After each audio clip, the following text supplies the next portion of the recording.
Storybook. My name is Philemon Wibapiri. So today we are so grateful and glad that we have a legendary in our program.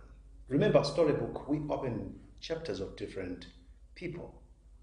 What really breaks their heart? How is their life like? Nkhani yotino titsindike ndikuzukuta umoyo wao. Chapter chao nchotani. So today we are privileged to have Chancy Gondwe. The memories that I have about Chancy Gondwe is this commentator. Chancy Gondwe, Chancy. Welcome to the program, sir. Yeah, thanks so much, Phil. Yeah. So take us back. Who is Chancy Gondwe? Where you were born? And how's the life like? Try to paint some mental pictures in us. Yeah, Phil, I was born in Zomba, 1967, long time ago. Long time. Yeah, Zomba General Hospital, and my father was working for Zomba Mental Hospital. So I did I think half of my life I spent it in Zomba. Okay. I was brought up in Zomba, and until Butter Bullet took me to Butter Bullet. Yeah, which is now just a big bullet. Yeah, sure. Yeah, so I went there when I was very young. Mm-hmm. Very young, and you remember when you just leave your parents, then you go and start another new life without guidance. There were a lot of things that were happening, and I was young, so there were things. What were things? What were some of the things that you're thinking like, oh, I was young? Yeah, I was young, and I ended up getting into a life whereby I will not depend on my parents. Mm-hmm. So I stayed with my fellow players. I think I went with the Andrew Nankwenya. Okay. Yeah, he was a striker, but Abule wanted this player. So Andrew insisted. He said, I cannot go alone. There is another young man. I think he can play. I didn't go to. They didn't see me. These guys from Badabules or identify me from any tournament. No, mm-hmm. I just went there because of Andrew Nankwenya. So I remember my first training at with Badabules. That was Planta Youth Center. Mm-hmm. Is where we used to train. Badabules used to train there. And every time the ground is packed. So the moment I touched the ball, mm-hmm. they said, I think we need this one, not the one they wanted. So I ended up playing for Butter Bullets without trials, without even being identified somewhere else. Mm-hmm. Yeah, it was just by the grace of God. Now is when I realized that that was God. The grace of God. So talking of, I'll not rush you. Let's go back a little bit. This Andrew Nankwenya. Who was this Andrew Nankwenya? Because he seems to be your destined helper. Yes, mm-hmm. Yes. I think Andrew Nankwenya, we were playing for Zomba Swallows. Okay. Yeah. So this, I think at the end of the season, we won the league. And Andrew Nankwenya was the top goal scorer. So Butter Bullets wanted Andrew Nankwenya. Remember, we used to have the supporters from Zomba. I remember the chief supporter of Butter Bullets. I think when the name comes, mm-hmm. I'll tell you. Those ones they picked Andrew Nankwenya to go to Butter Bullets. Oh, the supporters. The supporters. Ah, okay. Yeah, and Andrew insisted that I cannot go alone in Blantyre. So let's go with Chancy. So I was lucky. Mm-hmm. And I was so scared the very same day. Not the same day, but there was a time when Bullets were going to the lake for off-season. Okay. Bullets were, that team, they have that ambition. They were very ambitious. They were after the league, they could go and relax at the lake. Okay. So when they were going, they pick up Andrew Nankwenya, and Andrew Nankwenya said, "Okay, I'm going with Chancy. It was my first time to go into the Bullets bus, main bus, going to Mangochi. I was so scared. You know, I looked at the people. I think there was Rogers Yassin, Tom Kazembe. There were most of the senior players. They were there with the team officials. When was that? Which year? It should be. Because I can't recall these Yeah, names. because I went to Bullets in 1983. Oh, 1983. Imagine. I Maybe wasn't you born. So yeah, you know, it's part of history. Yeah. It's part of history that we do. Yeah, I think that was 86, 87 is when I went to join Bata Bullets. All right. Yeah. Okay. So Andrew Nankwenya was just like a destiny helper. Yeah, I think maybe indeed he didn't know also, but now also God has blessed him. He built a big hospital in Zomba. Wow. Yeah, he stays in America now. Ah, great. Yeah, so after Bullets there, you know, it's when now I was being picked to Malawi national team, and in Malawi national team I stayed there about 5 years without playing. It was very difficult to penetrate on the midfield. Wow. Yeah, you know, even when the call-up comes, you know, when you look at your name, because those days I could see the call-up on the newspaper. Yeah, there were not televisions. So we could just get it from the sports paragraph. Chancy, there is Chancy Gondwe, midfielders, Chancy Gondwe, Mavuto Lungu, Homan Malunga. Yes, Homan, at least Homan Malunga I can still recall. Yeah, he had his brother, Kennedy. Oh, what a midfielder. Yeah, he's in South Africa now. And the Peter Kinskaira. No, I'm talking of the midfield whereby you cannot penetrate. Yes. Yeah. Yes. And I traveled with the national team maybe for 5 years without playing a game. Not even a single game. Not a single game. And when we, let's say we've gone to Cameroon, I sit on the bench, and when the coach is like trying to look at me that maybe I should warm up, I look at the other side. I don't want to. Until, you know, I think I was a bit matured now. I was getting I was learning a lot from those games. Yeah, so also coming from from Zomba. In fact, my father comes from Karonga. Okay. My mom was from Rumpi. So in Banjala Mita. My father got married to three wives. All right. So my mother was the last mother with last wife of my father. And I think we were six of us, both from our mother. Yeah. Okay. Yeah, but like, the whole family were about 15. Oh. Yeah. 15. Okay. Yes. So talking of, let me take you. We'll go back to the football. And maybe we can talk about your family now. Yes. You left Blantyre. What was the reaction from your parents? Now that a young man, he has never been alone, just going out with a friend who happened to be Andrew. And what were the reaction from the parents? Yeah, that's a good question. And even siblings as well. Yeah, that's a good question, Philip. You know, my father, you know, I had a brother from my second mother. Okay. Ding Swayo. May his soul rest in peace. He was playing for Zomba Swallows. Okay. So there was a time when Zomba Swallows was going to play a game in Blantyre. The car had an accident. Oh. And we lost that brother. Oh. He has just come out of school, I think it was at Msanje Secondary School, and the week he was supposed to go and start working with University of Malawi is when he had an accident. So my father never wanted anyone to play football. Yeah, I can imagine. Especially for Zomba Swallows, because he lost his son there. And he didn't want anyone to go there because also the time when he when we're doing the funeral thing,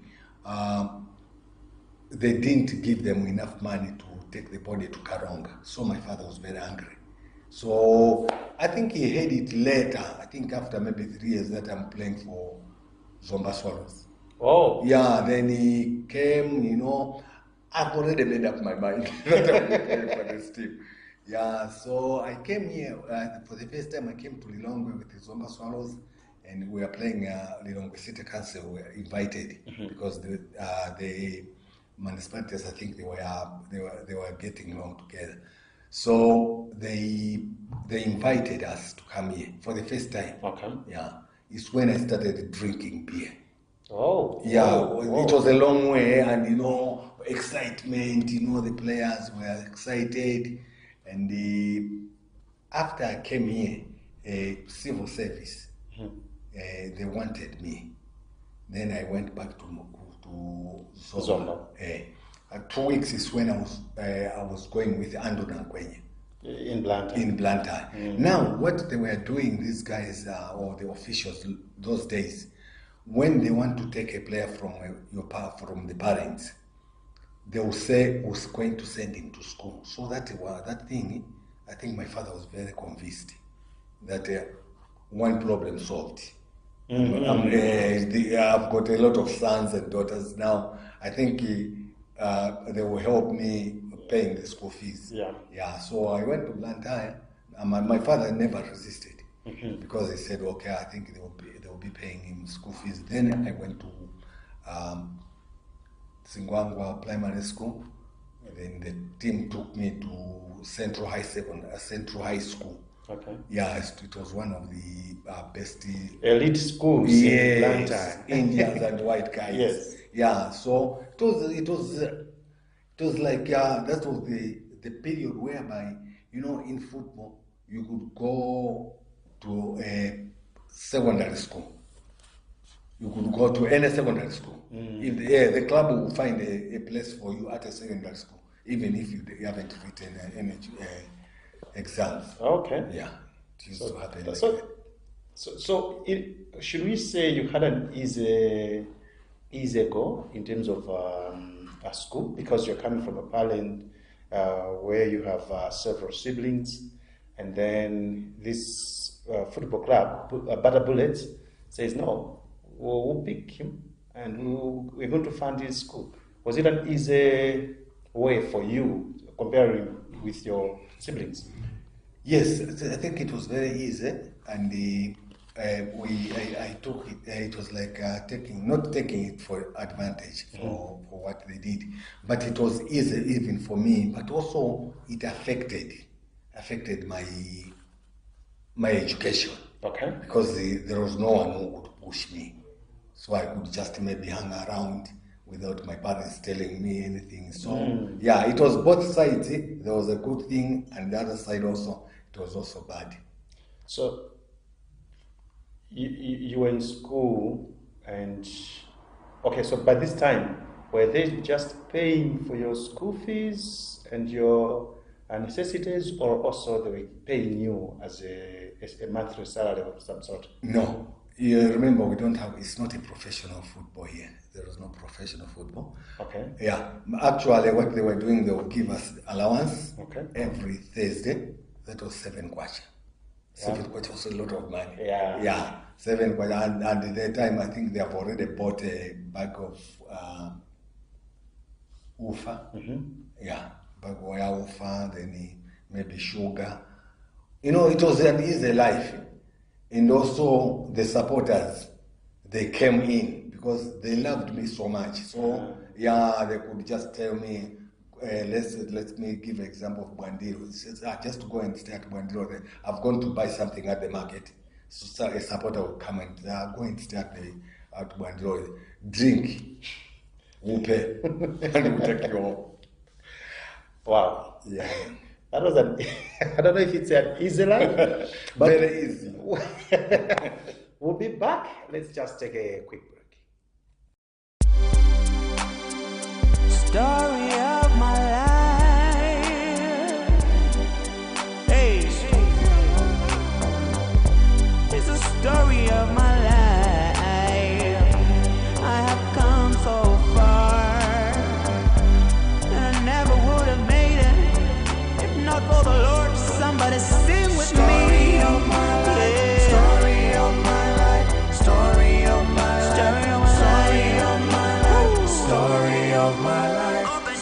Welcome back. This is Storybook. As I said today, we are very much privileged to the legendary Chancy Gondwe.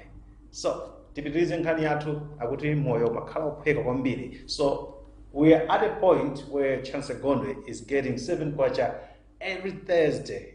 Every Thursday, 7 kwacha as an allowance, and food is already sorted. They have sugar, and also supporters would come in and say, "Kamweni, mene mungamwere, we're gonna pay." So, moyo no makhala minimum mulidindalama. Nobody is patronizing you, so to speak, yeah. and you have the money, access to money.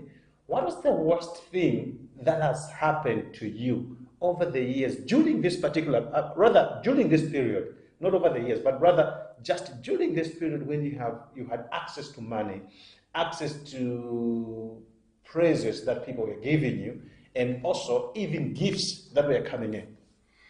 Yeah, Philip, we're talking of my 80s. You know, those were the days where things were very cheap. Yeah, very much. Yeah, and I remember buying a box of match, could be 2 tamba or 1 tamba. Yeah, so even when I say like I'm going to buy a drink, it was maybe 12 kwacha. 12 tamba. 12 tamba, yes. 12 tamba. Because I still remember even my time, my school days. Yes. We could go buy bajira, 2 tamba. 2 tamba. Yeah, okay. I think just to answer this question, it's good now. Reflecting, being led by God and being led by yourself. The difference. It was a time whereby I never knew anything about church. Okay. Because I believe that if I knew God those days, maybe I would have escaped a lot of things. But sometimes I say, God's time is the best. Exactly. I don't regret most of the time, because what God is doing to me now is, I would have said maybe it would have happened maybe 15 years, 20 years ago. But God kept it, and He showed me life. And even in, I was talking about the Blantyre itself, where I went for Batapole. Everything was just cheap for me. As I said that I go to at a market, in the market. There are a lot of supporters. Oh, yeah. And this time, these supporters are quiet now. We used to have rough supporters. Yes. And when you haven't done well, you can't find me outside. If the team has lost, you want to see players just moving around in town? No, we get angry, or the supporters will tell us something that we never like it. Yeah, so they liked me so much, and they spoiled me. The supporters. They spoiled me, I can say that.